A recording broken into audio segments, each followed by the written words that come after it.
A one-night stay at the Stanley Hotel inspired Stephen King to write The Shining, but few know about the hotel's chilling history. The world can be a vast, terrifying place, but some locations have utterly chilling histories that aren't for the faint of heart. Buckle up, because these are the creepiest places in the world. The Scarecrow Village in Japan. If you're the kind of person to be freaked out by dolls and mannequins, then Nagaro, Japan probably isn't the place for you. Though it may seem like a quaint village in the Iya Valley, there is something deeply unsettling about it. For those entering Nagaro for the first time, they'll likely see villagers going about their daily routines, gardening or waiting for the bus. However, these aren't real villagers, they're scarecrows. Quite shockingly, there are far more of these scarecrow residents than real people. As of 2019, there were around 10 scarecrows to every local. However, the more pressing question here is, why? The story of Nagaro's stuffed scarecrows begins with a woman named Ayano. Ayano spent some of her childhood in the village, but later moved to Osaka. It wasn't until 2002 that she finally returned to care for her father. She was the one responsible for the very first scarecrow. Ayano's first scarecrow, which looked like her father, was a practical measure, and like most scarecrows, only had one job: to scare away pesky birds from going after seeds. But this was only the beginning. Due to the aging population in Nagaro, the dwindling number of residents, Ayano had decided to put her scarecrow-making skills to good use. For those who left, she would replace them with their very own scarecrow. Though Nagaro once had around 300 residents, over the years, that number has shrunk drastically. The young people have moved on in search of greener pastures, while the elderly eventually passed on. By 2019, there were only 27 locals. When Ayano's neighbor passed, she made a scarecrow based on her likeness. It was a way to preserve the memory of her and allowed Ayano to communicate with her even though she was no longer around. However, she didn't stop there. As time slipped on and more villagers perished or left, Ayano began creating scarecrows to remember them by. It took her around 3 days to create each doll. In a melancholy way, it also injected some life into a village that was on the brink of disappearing. Over the years, Ayano has made hundreds of these scarecrows, and now they're everywhere you look. You can spot a happy couple by the river, construction workers, and a fisherman, among many others. Perhaps most unnerving is Nagaro's school. After the last students departed, Ayano made scarecrows to take their places at the abandoned school. Though no real teaching goes on here, there are many scarecrows made to represent teachers, students, and even parents. Nagaro was never a must-see destination until Ayano's scarecrows rose to fame. In 2014, a short documentary called Valley of Dolls, directed by Fritz Schumann, shed light on this fascinating village. As more people caught wind of what was going on there, the more tourists and visitors it attracted. Even Ayano has said, before the scarecrows, it was just an ordinary village no one really cared about. As of 2019, Ayano has stated that she has no plans to stop making these special, though slightly creepy, scarecrows. The reason why I came back was to take care of my father. If I get sick or old, I might go live with my children or other family in Osaka. But as long as I'm healthy, I'd like to stay in Nagaro and continue to make the scarecrows. The Island of the Dolls. The Island of the Dolls can be found in Mexico City. This unbelievable island is absolutely covered in dolls, and the legend behind it is deeply disturbing. If you've been itching to see the largest collection of haunted dolls, then you've come to the right place. However, these chilling dolls didn't just spring up out of nowhere. It all began with one man and one doomed little girl. To understand the origin of this island, we have to look at the strange life of Don Julian Santa Anna Barrera, who abandoned his family in the mid-1900s to live on the island. A short time after he settled in, a devastating tragedy came to pass. As the story goes, Barrera discovered the drowned body of a young girl in the canals. The following day, he found something else in the canals: a doll. Thinking that this doll likely belonged to the little girl, Barrera took it upon himself to display the doll in her honor, perhaps to keep her spirit at peace. However, he didn't stop there. For the rest of his life, Barrera became utterly devoted to transforming the island into a shrine. He looked for dolls wherever he could, even pulling them from the trash and fishing them out of the canals. Some of these dolls were broken or limbless, but that didn't matter. They all got strung up, their frozen eyes gazing straight ahead. This legend certainly doesn't paint Barrera as a man fully rooted in the real world. When it comes to the story, skeptics have come to terms with many unanswered questions. For one, who was the little girl, and was there any evidence to suggest she even existed? Some sources suggest that Barrera's recollection of the girl's demise didn't happen at all, and that perhaps the entire tragic account simply transpired in his head. However, in the end, the most important character in this story is Barrera himself. Whether of sound mind or utterly deranged, he shaped the island into what it is today. Even his own end was eerily fitting. Barrera's sad demise is a story that comes full circle. You see, in 2001, 80-year-old Barrera was discovered floating in the canal, his back to the sky. Allegedly, he perished in the same spot where he originally found the little girl's body. Following his passing, Barrera's family capitalized on his demented creation, opening the site to the public. As a result, it has become a popular destination for dark tourism enthusiasts. Curious visitors can also visit an information museum and even see that infamous first doll. But the creepiest part of all, those who have visited the island have come forward with some pretty wild claims. Some say they have witnessed the dolls moving on their own, swiveling their heads, opening their eyes, and even whispering. Lithuania's Hill of Crosses. The pilgrimage site is equal parts fascinating and daunting. The Hill of Crosses can be found in Lithuania, and it looks exactly as it sounds. There are thousands of crosses made of all kinds of materials, ranging from wood to metal. For almost 200 years, this site has grown to epic proportions, surviving even when outside forces have sought to destroy it. Many of these crosses and icons are dripping in rosaries that make a unique sound when the wind passes through them. This is a holy place, but it also feels quite haunted. The Hill of Crosses is rooted in mystery, as nobody knows its true origin story. We can only rely on speculation and the few clues left behind. For instance, the first time the site was mentioned in writing was all the way back in 1850. However, most believe this tradition began at an even earlier date. Some claim that the Hill of Crosses may have begun as early as 1831 during the Russian regime. During this time, many people couldn't be openly religious or take part in the religious rituals. Facing the strict rules of an oppressive regime, many grieving families weren't allowed to bury their lost ones in cemeteries.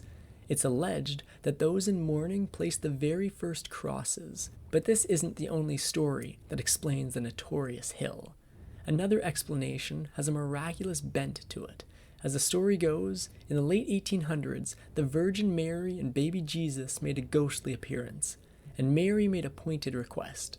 She asked her followers to place icons on this holy site. Whatever the truth may be, the Hill of Crosses might be one of the most resilient religious sites of all time.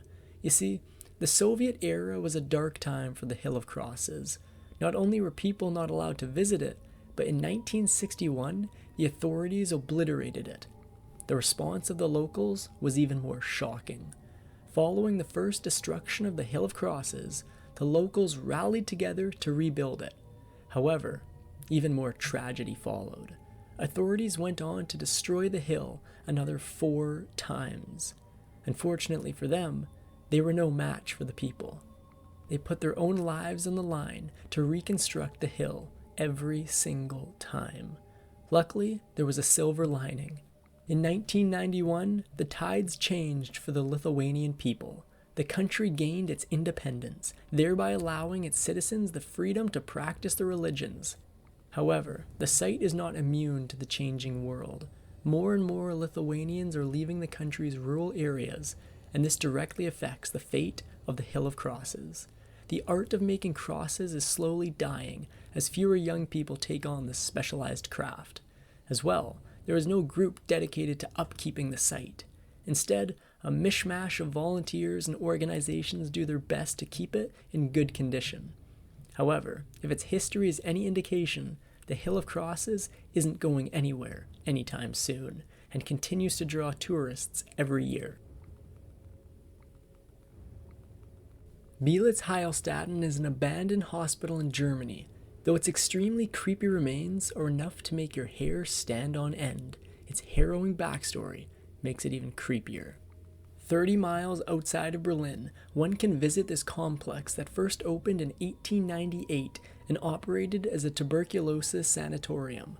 This enormous hospital included 60 buildings, but once World War I began, it took on a whole new objective. The Imperial German Army took full advantage of the complex's sprawling facilities, transforming it into a field hospital for the army.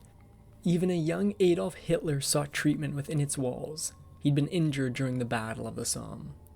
But this wasn't the hospital's last brush with the consequences of bloody battles. During World War II, wounded German officers found refuge here. However, in 1945, it underwent another dramatic change. The Red Army forces took over the hospital and dug their claws in deep. The Soviet Army maintained control of the hospital for decades, up until 1994. During their occupation, one of the hospital's most notorious patients was none other than Erich Honecker, who faced a diagnosis of liver cancer. Honecker was the former leader of the German Democratic Republic. So how did such a powerful and long-lasting hospital end up abandoned? Once the Soviet army relinquished its hold on the complex and retreated, it was ready to begin a new chapter. Except, that new chapter never really arrived. Though some tried to convert the complex into a private hospital, none succeeded. Today, only isolated areas of the hospital remain in operation. There's a neurological hospital, a children's rehabilitation clinic, a nursing home, and a nursing academy. However, the majority of this hospital remains completely empty and unused. Hollywood, however, has definitely descended upon it several times. 2 famous movies have used this complex as a filming location: 2002's The Pianist and 2008's Valkyrie. There is undoubtedly something cinematic about the hospital's grand yet decrepit halls and rooms. Tragically though, true nightmares have transpired at this site. Back in 1991, a notorious man named Wolfgang Schmidt brutally took the lives of 2 people, a Soviet doctor's wife and 3-month-old baby. This slaying transpired just 800 meters away from the hospital. But this wasn't the only tragedy to occur here. In 2010, a 25-year-old man was on the 4th floor when he tumbled out of one of the windows. He didn't survive his extensive injuries. Only days after this horror came to pass, another man plummeted down a deep shaft and lost his life as well. This complex has undoubtedly seen its fair share of pain and loss, both in recent years and throughout history. Mostly abandoned and with its air of creepiness, it continues to fascinate and freak people out in equal measure. The Stanley Hotel in Colorado.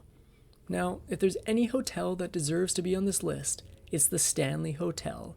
After all, it's the 140-room monstrosity that inspired Stephen King's terrifying novel, The Shining.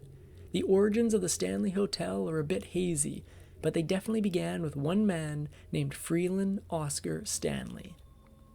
Stanley, ill with consumption, decided to spend time in Estes Valley. One story claims that he hoped to recover, while other sources state that he wanted to spend his final days in a gorgeous setting. Luckily for Stanley, it wasn't his time quite yet. After spending a summer in the valley, he regained his strength and health. He believed that the glorious sunshine and clean air contributed to his speedy recovery.